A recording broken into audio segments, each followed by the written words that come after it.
Pada tanggal 27 April 1997, Dusun Aman Damai, Kecamatan Sunggal, Kabupaten Deli Serdang, Sumatera Utara, digegerkan dengan penemuan sosok mayat wanita tanpa busana di ladang tebu.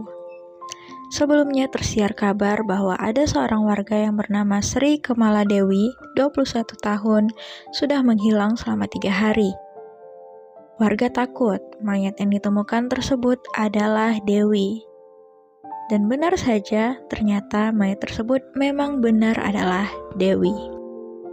Pada mulanya, polisi mengira pelaku pembunuhan adalah Tumin, suami dari Dewi sendiri. Karena dari keterangan warga, keduanya memang sering bertengkar dan mereka juga sempat terlibat pertengkaran pada malam hari sebelum Dewi dinyatakan hilang.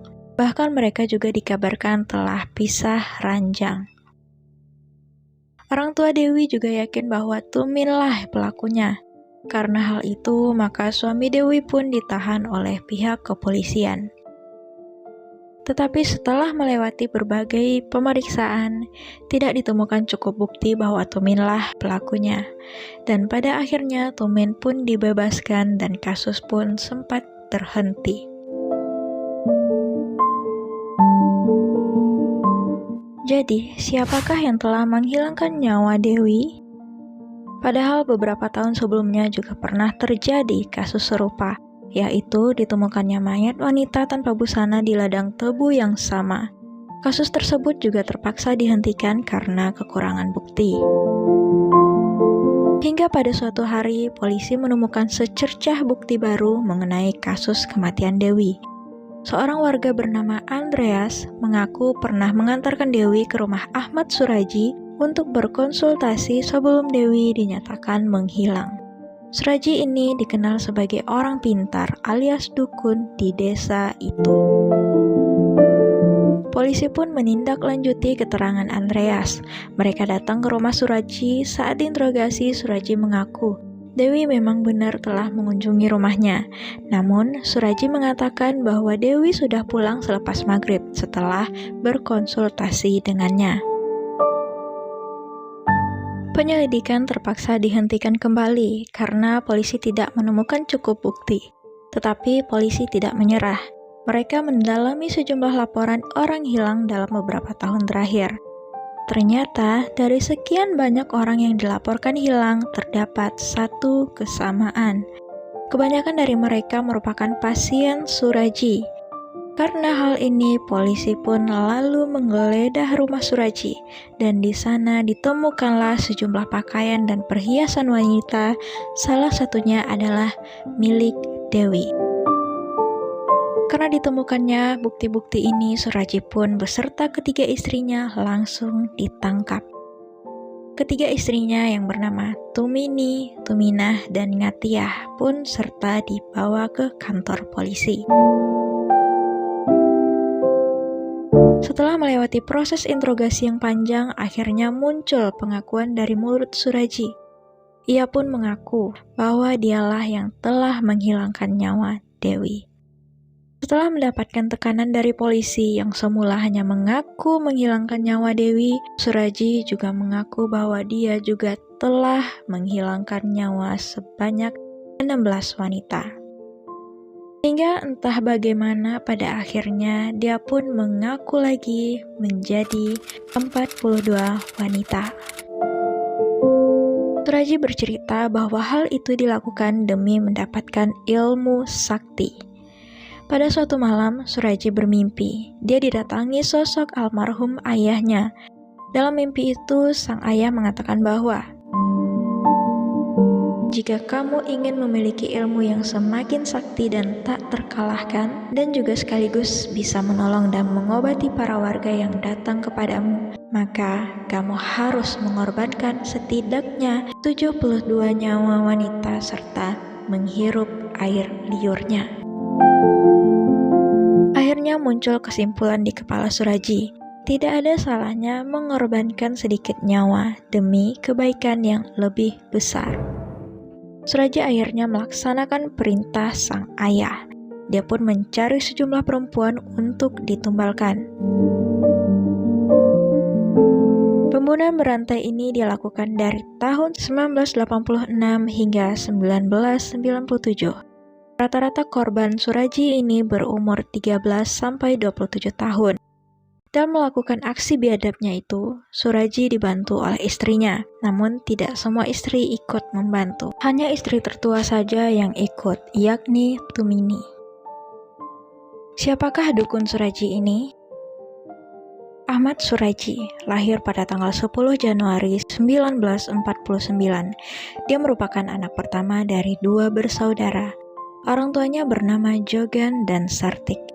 Dia tidak terlahir dengan nama Ahmad Suraji, melainkan dengan nama Sagimin. Ayahnya meninggal saat dia baru berusia 7 bulan. Di lingkungan tempat tinggalnya, dia lebih dikenal dengan nama Nasib Klewang. Karena saat kecil, Suraji pernah tercebur ke dalam sumur dan berhasil selamat. Sejak saat itu dia dipanggil Nasib karena berhasil selamat. Sementara nama Klewang didapat karena dia sering mencuri lembu warga sambil membawa klewang berkeliling desa.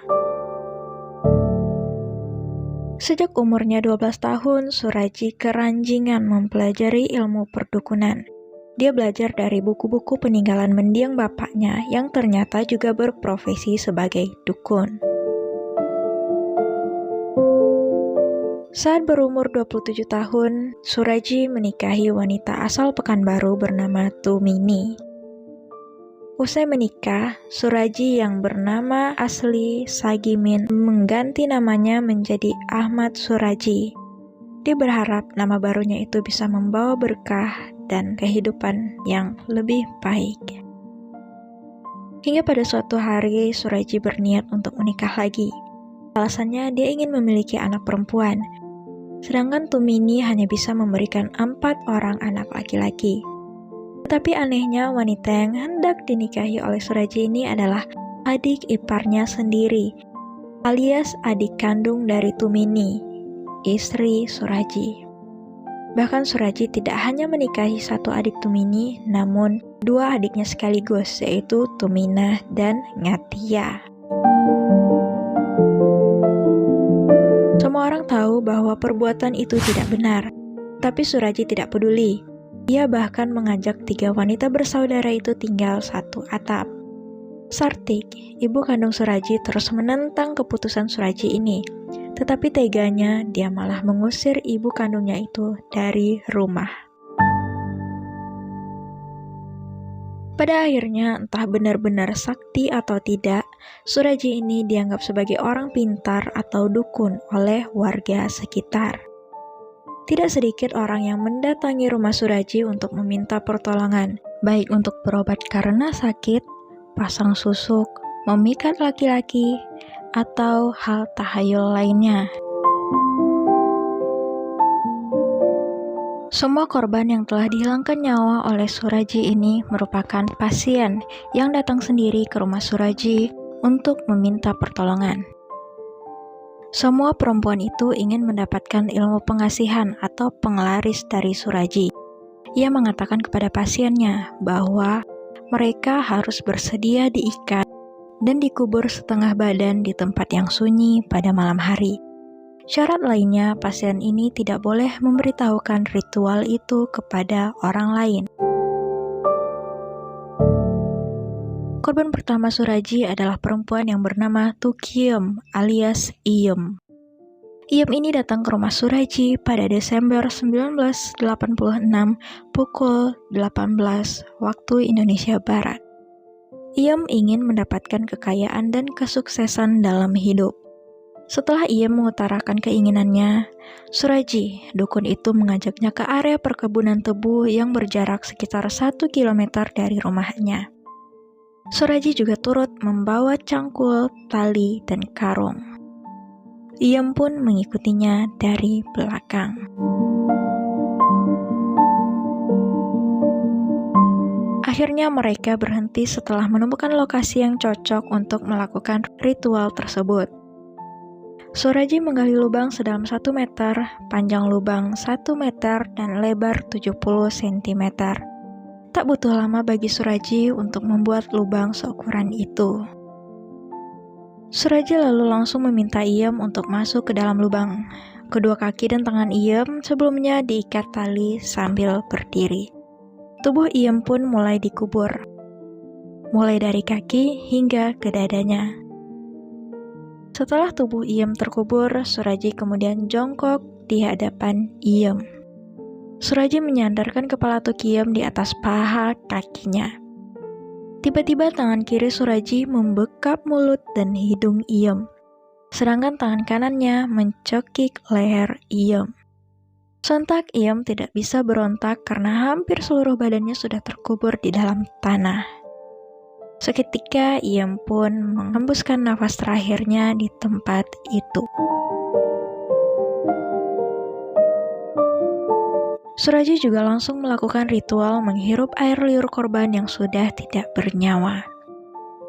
Setelah itu, tubuh Iem diangkat kembali. Ia membuka ikatan tali di kaki dan tangan Iem. Ia juga membuka seluruh pakaian Iem hingga telanjang. Suraji menguburkan kembali korbannya di tempat itu juga. Esok paginya, Suraji beraktivitas seperti biasa. Seolah-olah tidak ada kejadian apapun. Ia bergaul seperti biasa dengan tetangga-tetangganya. Motif dan pola pembunuhan yang sama dilakukan Suraji terhadap korban-korban berikutnya. Korban kedua Suraji bernama Yusniar yang dibunuh pada sekitar Maret 1987. Korban ketiga adalah seorang perempuan yang bernama Tom Block sekitar tahun 1988. Lalu, korban lainnya diantaranya adalah Rusmania, Irdayanti, Sadiem, dan Kunyil. Serta para korban lainnya yang seluruhnya diketahui berjumlah 42 perempuan yang telah dihilangkan nyawanya secara keji oleh Suraji. Belakangan juga diketahui bahwa ada korban yang selamat dan berhasil melarikan diri dari aksi kejam Suraji. Sebut saja korban bernama Yanti. Setelah kejadian, Yanti tidak memberitahu siapapun karena menganggap hal yang dialaminya ini adalah aib. Pada suatu hari, Yanti bertemu temannya yang terlihat cantik dan mempesona. Sang temannya ini berkata, dia merasa lebih percaya diri setelah mendapat bantuan dari seorang dukun sakti bernama Ahmad Suraji. Yanti tergoda, lalu mendatangi rumah Suraji. Pada akhirnya, Yanti diajak melakukan ritual sama seperti yang dilakukan oleh Iem. Yanti diminta untuk melakukan ritual bertapa dengan mengubur diri tanpa busana. Di sini Yanti sudah mulai curiga, namun Suraji bisa meyakinkannya kembali. Kemudian Yanti diajak ke kebun tebu. Di sana Yanti disuruh membuka seluruh pakaiannya dan masuk ke dalam lubang yang sudah digali oleh Suraji. Hingga pada suatu ketika tiba-tiba Suraji membekap kencang tubuh Yanti. Refleks, Yanti melawan karena mengira dia akan diperkosa. Yanti berhasil mendorong Suraji hingga terjungkal dan jatuh ke lubang yang telah digalinya sendiri. Seketika, Yanti langsung memakai pakaian sekedarnya dan melarikan diri. Malam itu, Yanti berhasil pulang dengan tubuh perih karena terkena gesekan dengan batang-batang tebu dan dengan pakaian sekedarnya. Yanti yang menganggap hal ini adalah aib tidak pernah menceritakan kejadian ini kepada siapapun pada saat itu.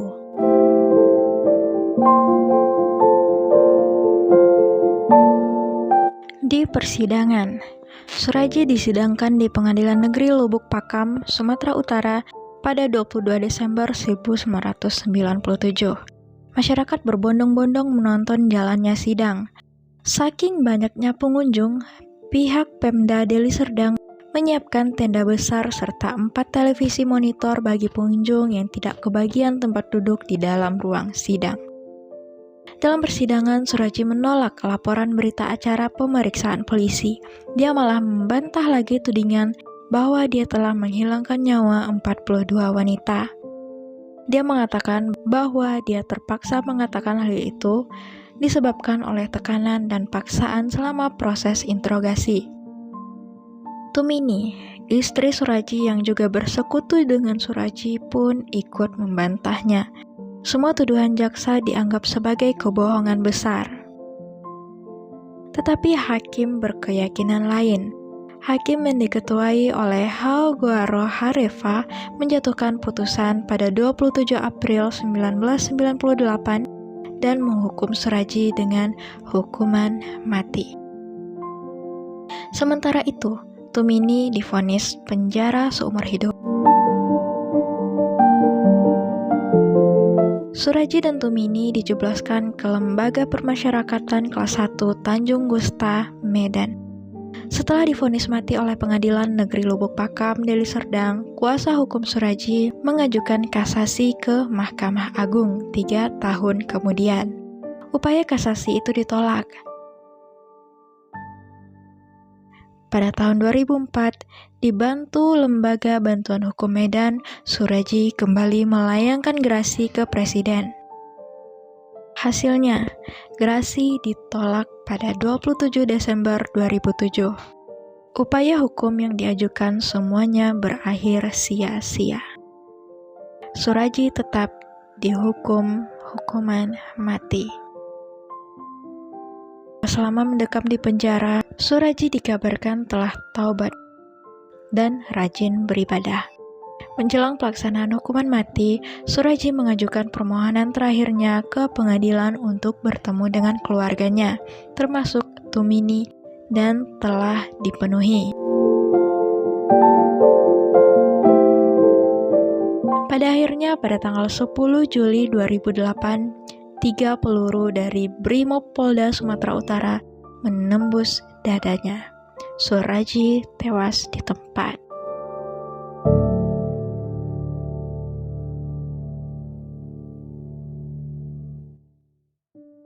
Atas permintaan keluarga, jenazahnya langsung dikebumikan keesokan harinya. Kendati sudah dieksekusi mati, warga desa tempat tinggal Suraji tidak terima apabila dia dikuburkan di desa mereka, terutama ibu dari korban Suraji yang bernama Dewi. Keluarganya takkan ikhlas melihat kuburan Suraji bersanding dengan makam putrinya. Jika memang harus dikuburkan di desa itu, jangan dikuburkan di TPU. Kuburkan saja dia di depan rumahnya. Terlalu berat penderitaan kami akibat perbuatan dukun itu. Kami tidak terima jika dia dikuburkan di desa ini, ujar para warga.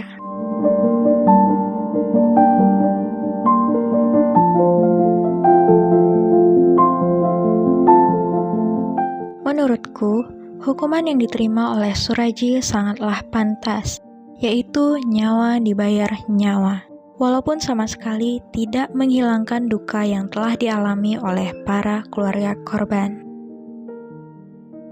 Bagaimana menurut kalian? Tulis pendapat kalian di kolom komentar ya. Bagi kita sebagai manusia yang ingin mendapatkan kesuksesan dalam hidup, mintalah kepada Tuhan. Jangan sekali-kali pernah meminta kepada dukun apapun alasannya. Semoga kita semua dijauhkan dari hal mara bahaya di dunia ini. Sampai di sini cerita kali ini. See you next time. Terima kasih dan Hanastoria. Ciao.